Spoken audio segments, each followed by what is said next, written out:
Hello, good evening all. ഇന്നൊരു long ബ്രേക്കിന് ശേഷം ഞാൻ അമ്പലത്തിലോട്ട് പോവുക. ഞങ്ങളുടെ ഇവിടെയൊക്കെ പ്രഗ്നൻ്റ് ആയിക്കഴിഞ്ഞാൽ ഒരു 6-7 മാസമൊക്കെ കഴിഞ്ഞ് കഴിഞ്ഞാൽ പിന്നെ ഡെലിവറി കഴിഞ്ഞ് 3 മാസം കഴിഞ്ഞാൽ ഞങ്ങളുടെ ഇങ്ങോട്ടൊക്കെ അമ്പലത്തിൽ പോകാറുള്ളൂ.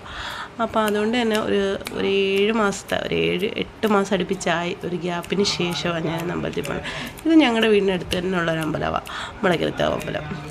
അവിടെ പോയി ഞാനും മോനും അമ്പലത്തിനകത്ത് കയറിയോളൂ. ചേട്ടായും മോളും വെളിയിൽ വെയിറ്റ് ചെയ്തു. ഞങ്ങൾ അമ്പലത്തിൽ പോയി കുറച്ച് നേരം അവിടെ നിന്ന് പ്രാർത്ഥിച്ച് അവിടെയൊക്കെ ഒന്ന് കറങ്ങി ശേഷം ഞങ്ങൾ നേരെ വീട്ടിലോട്ട് പോയി. അവിടെ നിന്ന് മണ്ഡലമാസം ആയതുകൊണ്ട് വിളക്കുണ്ടായിരുന്നു. അങ്ങനെ വിളക്കും കുറച്ച് പായസമൊക്കെ കിട്ടി. അങ്ങനെ അതൊക്കെ കഴിഞ്ഞ് അവിടെ നിന്ന് നേരെ വീട്ടിലോട്ട് വന്നപ്പം അമ്മയും ചേച്ചിയുടെ മക്കളും അടുത്തുള്ള വേറൊരു അമ്പലത്തിൽ പോയിട്ടുണ്ടായിരുന്നു. അപ്പോൾ അവിടെ നിന്ന് പൂത്തിരിയൊക്കെ കിട്ടിയായിരുന്നു. അവിടെ മണ്ഡല വിളക്കായതുകൊണ്ട് അവിടെ നിന്ന് കൊച്ചുങ്ങൾക്ക് ചെന്നപ്പോൾ അവിടെ പൂത്തിരിയൊക്കെ കൊടുത്തിട്ടുണ്ടായിരുന്നു. അങ്ങനെ അവർ വന്ന് പൂത്തിരിയൊക്കെ കത്തിച്ച്, മോനും അവരുടെ പൂത്തിരിയൊക്കെ കത്തിച്ച് അമ്പലത്തിൽ നിന്ന് കൊണ്ടുവന്ന് പ്രസാദമൊക്കെ കഴിച്ച്.